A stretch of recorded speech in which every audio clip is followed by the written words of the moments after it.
Time to Shine Today podcast Varsity Squad. This is Scott Ferguson, and I have my awesome sauce patient friend who's we've had to reschedule a couple times, but she's down under over in Australia, and she's my really good friend, fellow mindset conditioning coach here, Jocelyn Chong. She's internationally recognized networking specialist, four-time #1 international best-selling author, global speaker, certified sales and mindset coach, and the host of the fantastic podcast. Don't go there yet. You have to hear her knowledge nuggets.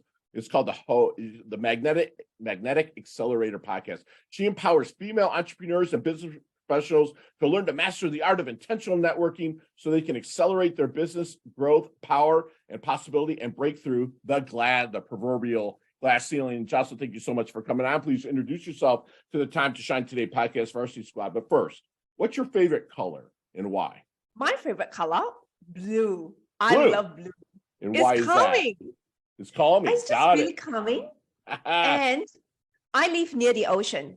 So I'm 5 minutes away. And every time I go there and I walk, and I was like, blue, it's just like, wow.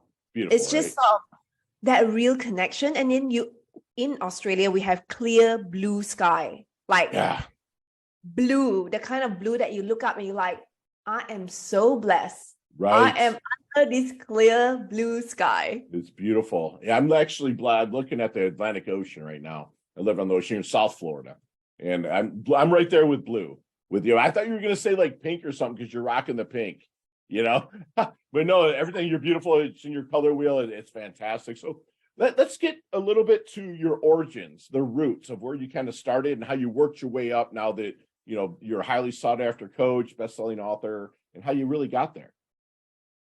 So I was born and raised in Malaysia. At the age of 17, my parents sent me to Australia for education. So after I graduated, I decided to embark on a career in banking and finance, working for the top leading banks in Australia. And I was working in the wealth management division. Mm-hmm. So the core part of what I do day to day is to help people structure their finances, make sure that we can help them save, create wealth, and then ensure that when they are retiring, that they are retiring with the right kind of amount and they can pass on generational wealth to their family, to their loved ones. Yes. So that was the core part of the work that I do in banking. And of course, throughout that journey, I was promoted to many different roles, and I did a lot of coaching on finances, on sales, on mindset, on life coaching, because people that come to us, they go through all sorts of different life issues, right? It's not like finance only, but there's something more. So usually the surface part of what's happening, there's many layers down that we are digging deep to the root cause, and then we help them unlock that. So what happened was, after 22 years, I experienced a redundancy in 2019 because the banking industry went through a royal commission in Australia. And what happened was the banks found it is really costly to keep the wealth management division. Right. So they decided to shut down the entire license, and I was impacted. So at that period, it dawned on me that there was a few things. I was married to my work, and my work was my whole identity. And then I realized that I also wanted to always set up my own business, because I coach all these financial advisors to set up their own business. We issue a license, we mentor them around lead generation, we help them keep focused around their business operations, around their sales process. We empower them around a lot. And I'm like, I would love to actually have my own business and support others that way.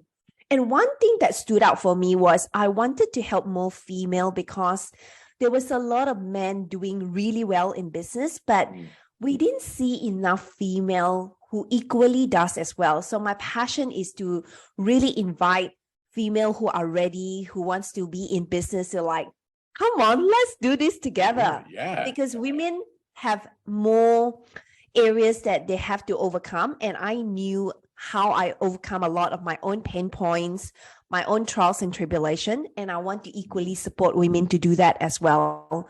So then I set up my own coaching and consulting business, and fast track, That's where I am today. You are there. I love it. And it's funny, you were actually prepping yourself, maybe even subconsciously, to become a coach, doing what you did, is basically in the financial world.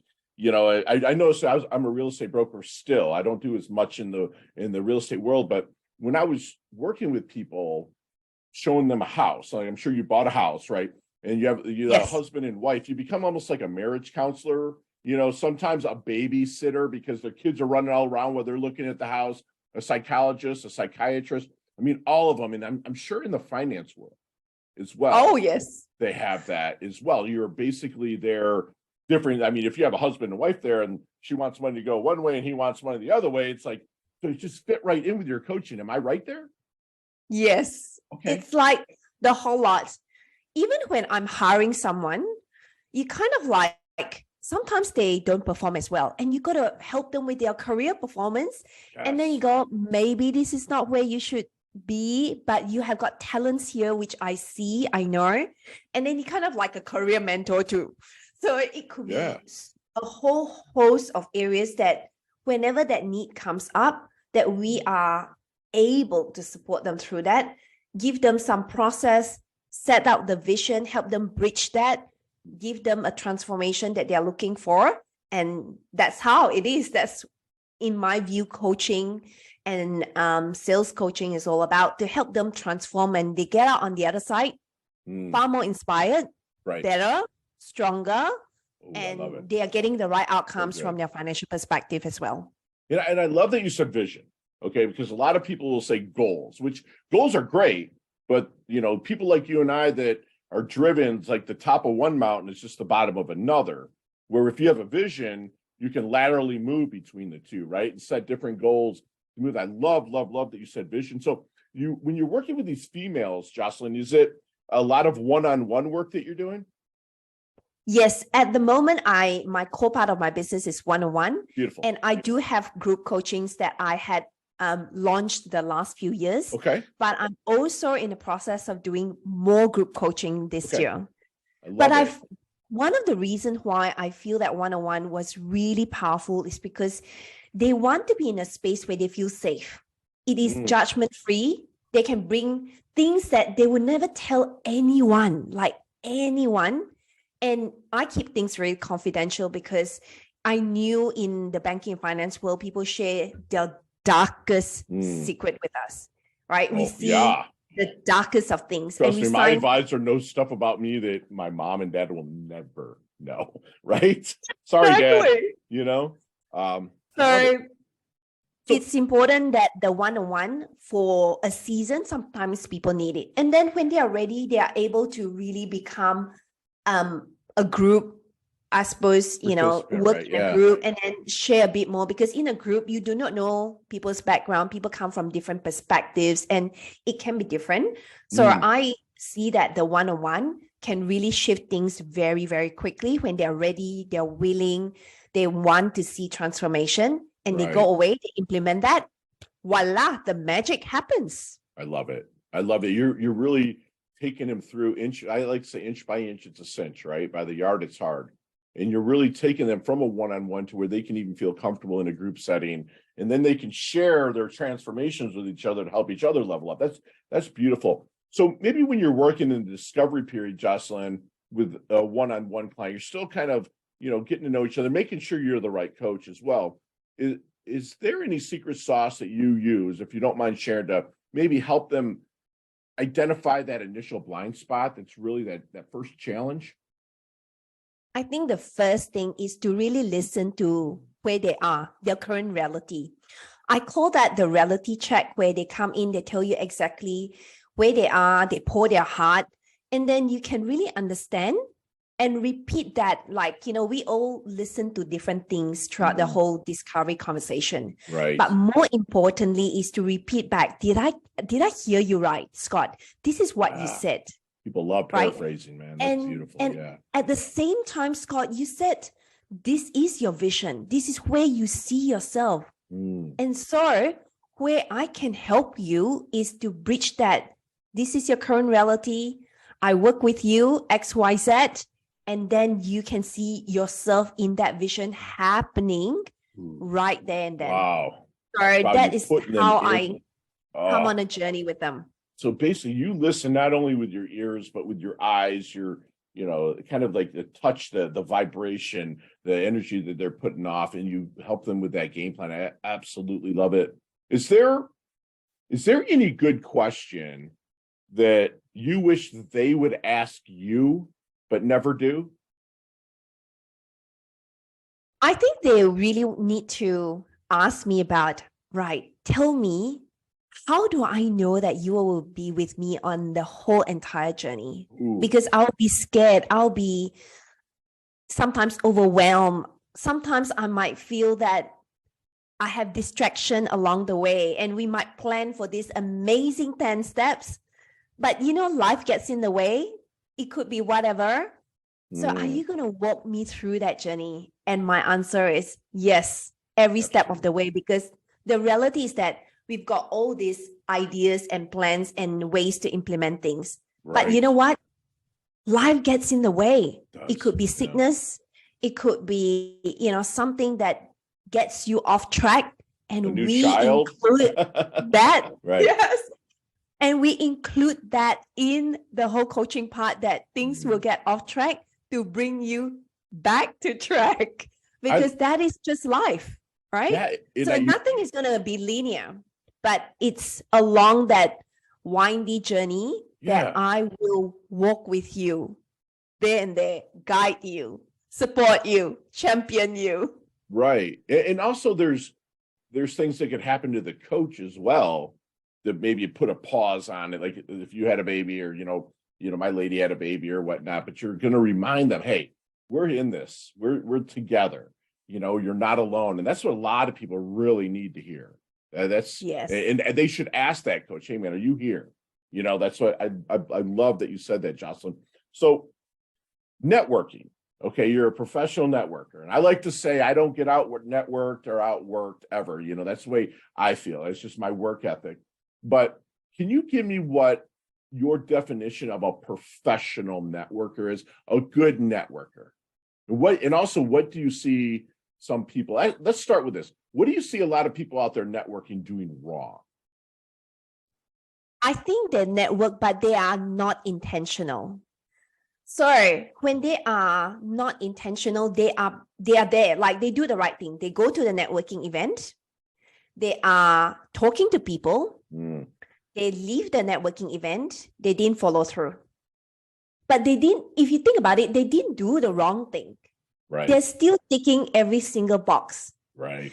But for me, what I've learned from that unintentional networking, that I was that person before, I realized that I need to shift the way I approach networking, because time is a valuable resource. Huge. If I'm going into a 90-minute networking session, I want to know, can I be of value to someone?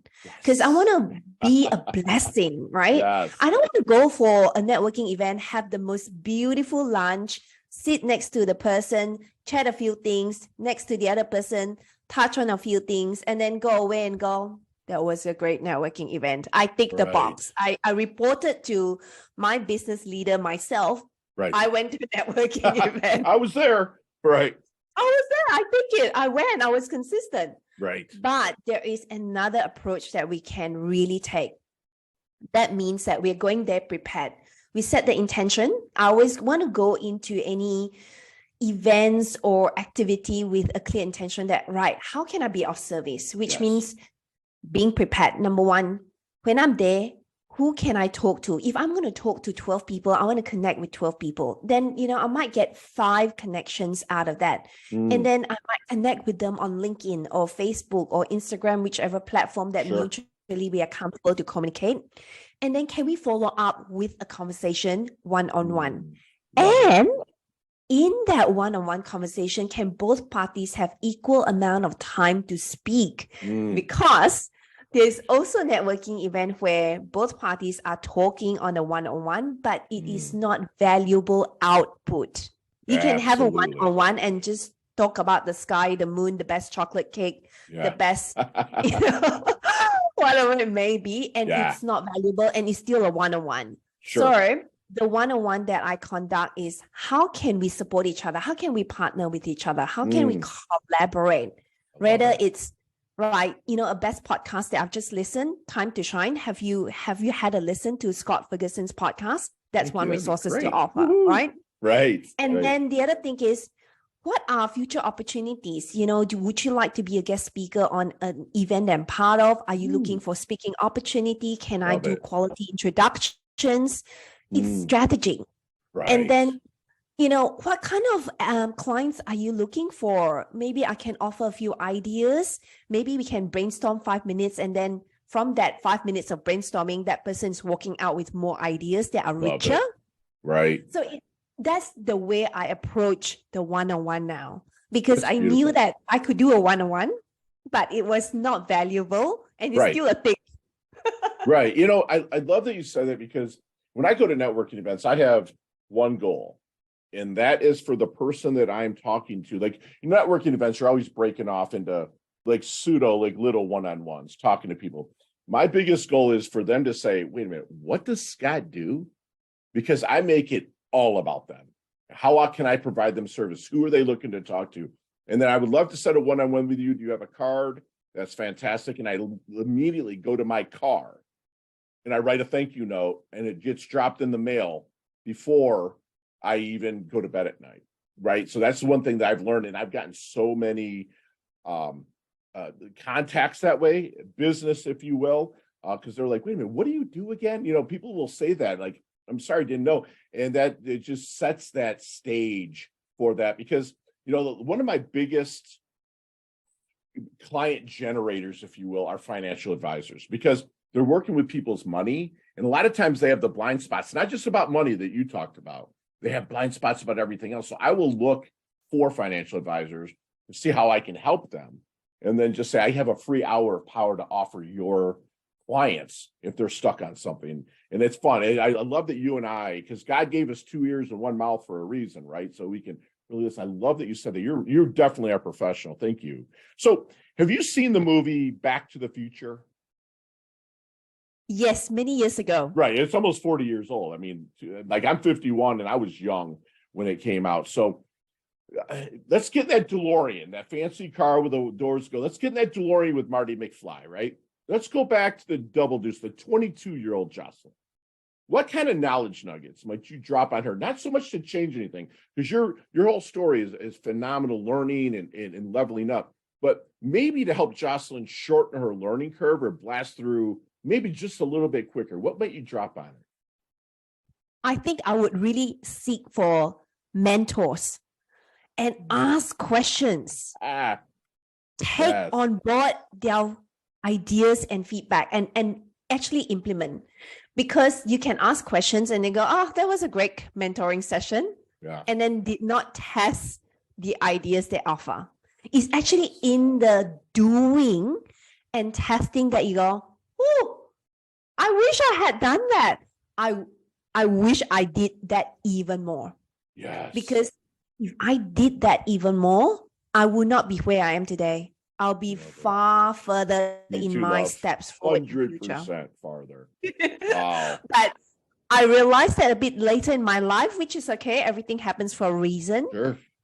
So now it's like, if I have a mentor, people who are real, like, their heart. You can feel their heart, right? When they are so willing to help you. Yes. And you're like, that's the kind of people that you want to surround yourself with. Love that. Because our friends will always be around us, but it's actually mentors that are like 20 steps, 50 steps.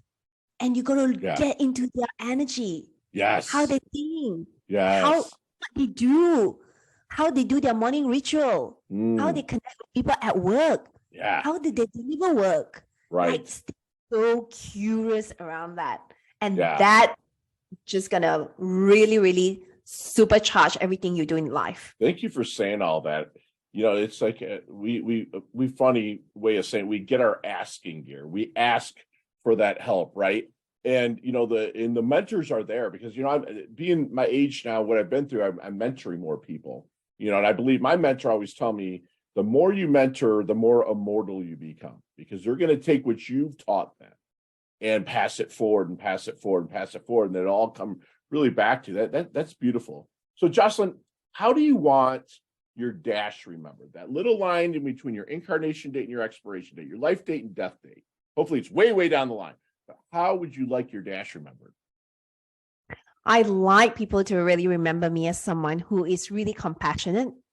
She's really encouraged me in my challenging moments, whether it's, where I don't know where the next step is, but her words of empowerment, the way she celebrated me, the way she see the greatness in me.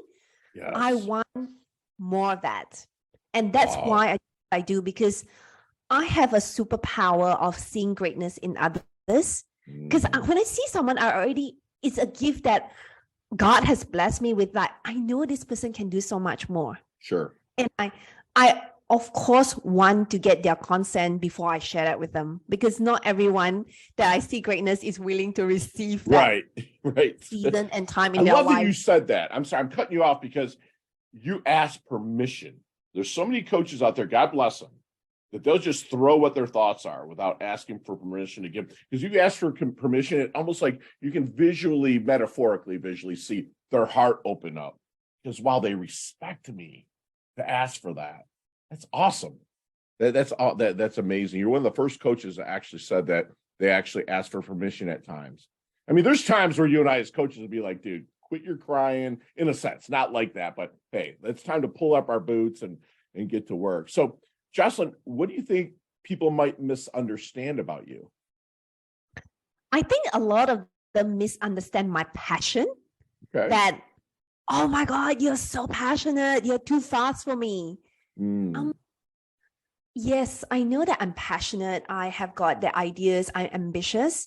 And it's good because a lot of people do want to stay comfortable, and their brain will continuously tell them to stay comfortable, because doing things outside of anything that is, challenging us is uncomfortable, and people don't want too much of that. Right. But I'm someone who's like, I want to test something different. I know that I might fail, I might not get the results, but I'd rather be on the other side, that I test it and then I know, okay, if it's not working, it's all right. If it's working, voila, I found something else. Found it. Right. I think a lot of people mistaken me for that. And a lot of people also mistaken that I genuinely care for them. But I think sometimes they're like, no, you know too much. That's okay. I don't want to hear about that. Do you ever get, you're a beautiful, powerful, confident female, right? Do you ever get a misunderstanding that you have a chip on your shoulder because of the way you carry yourself? Oh, yes. Okay. Oh, yes.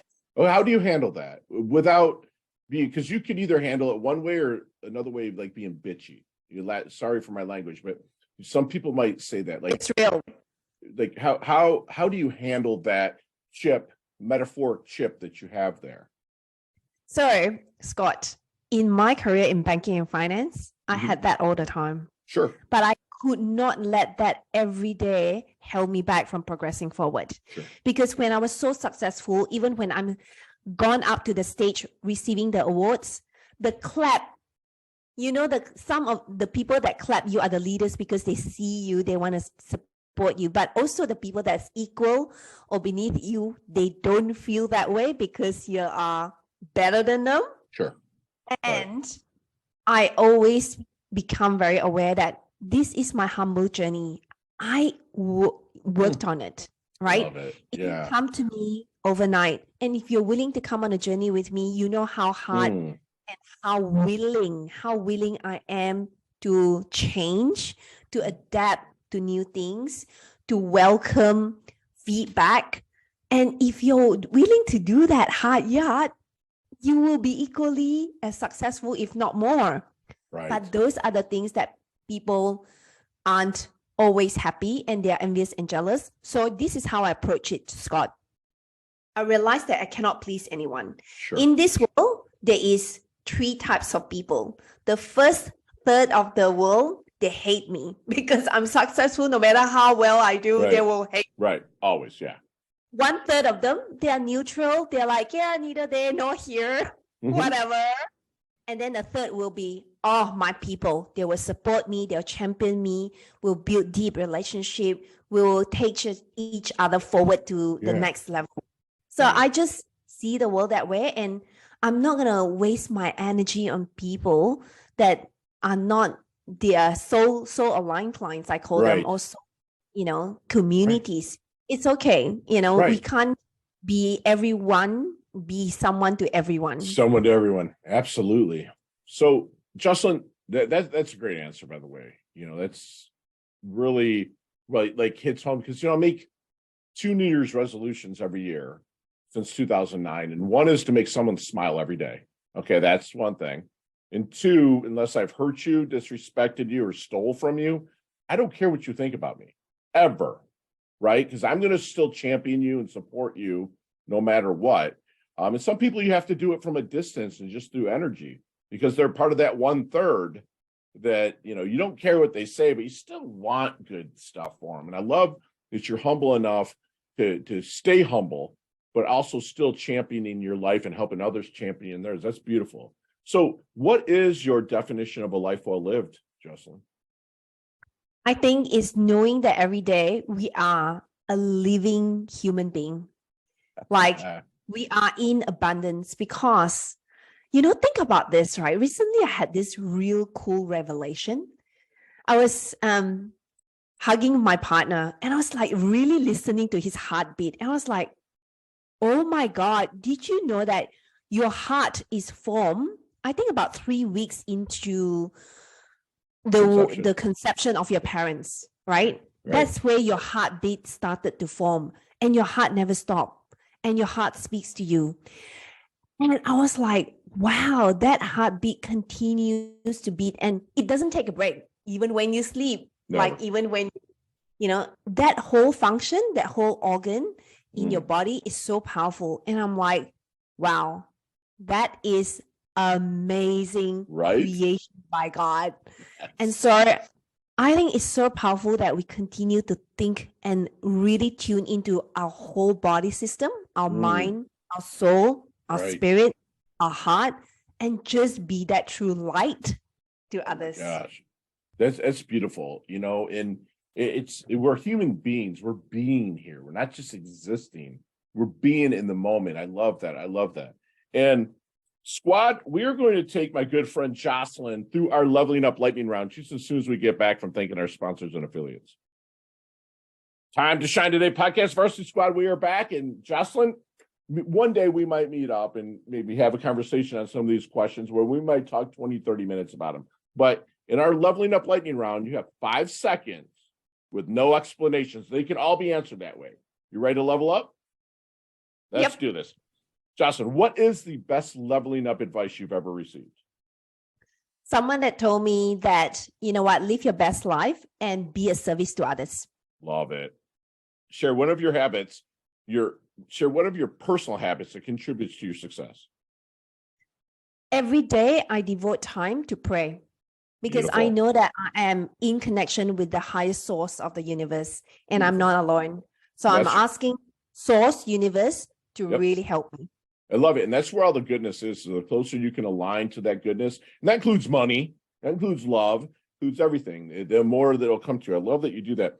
So, Justin, if you saw me and, Fergie looks like he's in his doldrums a little bit. He's not looking happy. He's a little down. Other than your book, what book might you recommend for me to read to level me up? So I've got 4 books, and one of them is called Success Codes. No, not your books. We'll get to your books. Another book other than your book. 5 seconds. Give me a book that you would refer to me.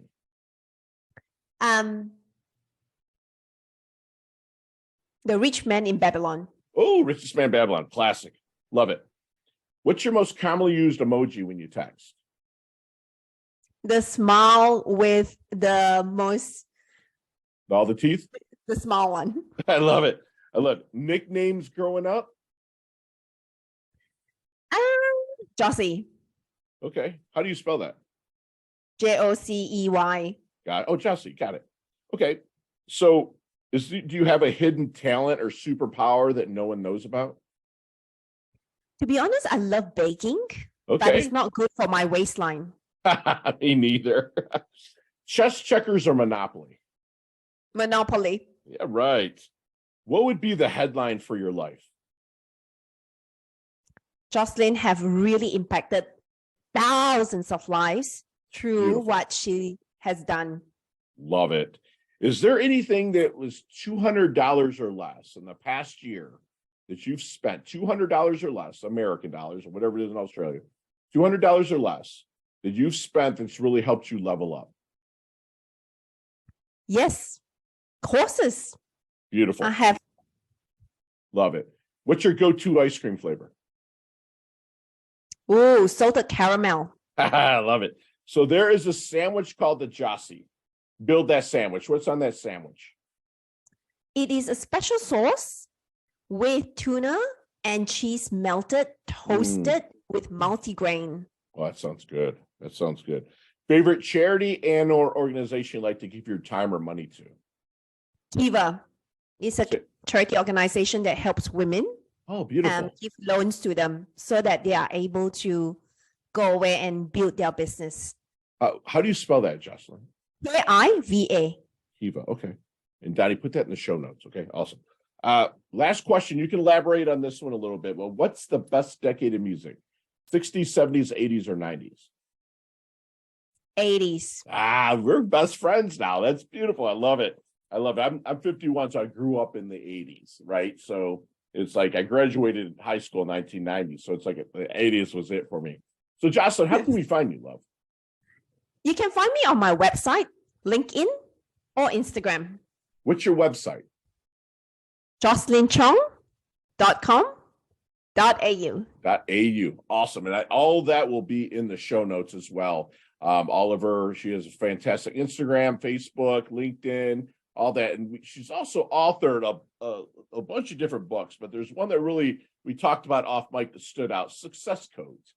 Could you tell me a little bit about Success Codes, please? Absolutely. I participated in that multi-author book called Success Codes because I went through a journey in my life where I needed to think about how I redefine success, because the old way of me redefining success was very different. And so through an awakening moment in my life in 2019, I captured that story and I wanted to share that with others so that it would inspire you to think about how you would define your new level of success in the way that serves you, help you stay in abundance, and help you know that you deserve it all and it's available to you. Success is available to you, is inevitable for you. Excellent. What, because I know it's a collaboration book. Do you know what chapter number it is? Not at the moment. Don't worry, because we'll just make sure that don't worry about that. Because squad, what I want to do is I want to do a 4 books giveaway. So the first 4 people that puts Jossie, and we're gonna have it spell it Joce, Jossie, and I don't care if it's Pinterest, Instagram, LinkedIn, any of the comments where you see this, or you can text me Jossie, Joce, to 561-440-3830. I will personally mail you out a book on Time to Shine Today's Dime. The first 4 people that does it, and also the next 10 people that we'll say networking. Whoever puts networking in there, I'll get the Kindle edition for you. And just let me know where to send the Venmo money, and I'll do it any other way. But I want to get at least 10 to 15 books out to you guys on Time to Shine Today's Dime. And Jocelyn, if you don't mind, please leave us with one last knowledge nugget we can take with us, internalize, and take action on. One thing that I hope that everyone would really take away is to really deepen your relationship with yourself. Because the more you know who you are and you create that awareness, the more you're going to shift things that limits you and then welcome things that actually is available for you. Oh my gosh. Build a deeper relationship with yourself. Wow. That's strong. That's a way to end this show, squad. And like I have pages and pages of notes, with my good friend here, Jocelyn Chong. When she was 17, she was sent to Australia for education, And she really worked into the banking, finance, and really helped people start that generational wealth and help them really level up on that monetary financial side. She found it to become redundant, like she was married to her business. It became like her identity, but she knew that she had a passion for not only growing her business, but also helping others grow theirs even more from a different angle, not just the finance side, like she had been doing in the financial world. Her passion really is to help females overcome their pain points, their trials, their tribulations, and help them move forward, and she really found that the finance world parlayed into the coaching because there's so many similarities with that. And she sets up the process in the visions, and she has that game plan that she helps you work through. She creates a judgment-free space where people feel free to share. And when they're able to do that, she can help them. She does that by really listening. I call it listening with her neck. She really leans into you and listens and helps you develop that game plan to not just from a fantasy place, but she said reality, from a reality place. By listening with all her senses, she will help you get to where you need to be there. And if you're starting to work with a coach, which hopefully it's Jocelyn, ask her or him if they're there for the long haul. There's going to be things that come up. Is a coach when things get sticky, because everything is hard at first, messy in the middle, and beautiful in the end, especially with coaching. When it starts to get messy, the coach still going to be there. She's somebody that wants you, if you're out networking, to be intentional about your networking. Don't do things, especially if you're networking, for the attention. You do it for the intention. You want to see how you can help the person that you're talking to. Try to get them on that one-on-one so you can work out a partnership to help each other grow, right? And if you're young, or even if you're not young and you're kind of stuck, there's mentors out there. Get your asking gear, ask around. Obviously strategically listen to the things that you're going to need to hear, but get that mentor there. She said that it's in the doing and the testing. She says action. Everyone lives by this law of attraction, but the thing is, squad, you can't spell attraction without action. And so the doing and the testing is where that magic happens.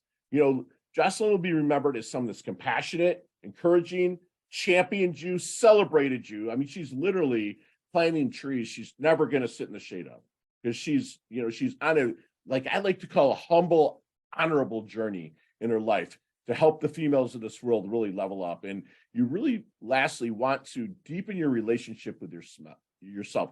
The closer you can get in that relationship, you can find where the roadblocks, those blind spots are, and be able to shift around them and work towards your vision. And that's what my good friend Jocelyn will help you do. She levels up her health. She's level up her wealth. She's humble. Yeah, she's hungry. She's absolutely beautiful inside and out. And thank you so much for coming on. You earned your varsity squad letter here at Time to Shine today. Thank you so much, Jocelyn. Thank you so much, Scott. I really appreciate you. You're doing a wonderful job here. Thank you so much. Chat soon. Chat soon. Bye.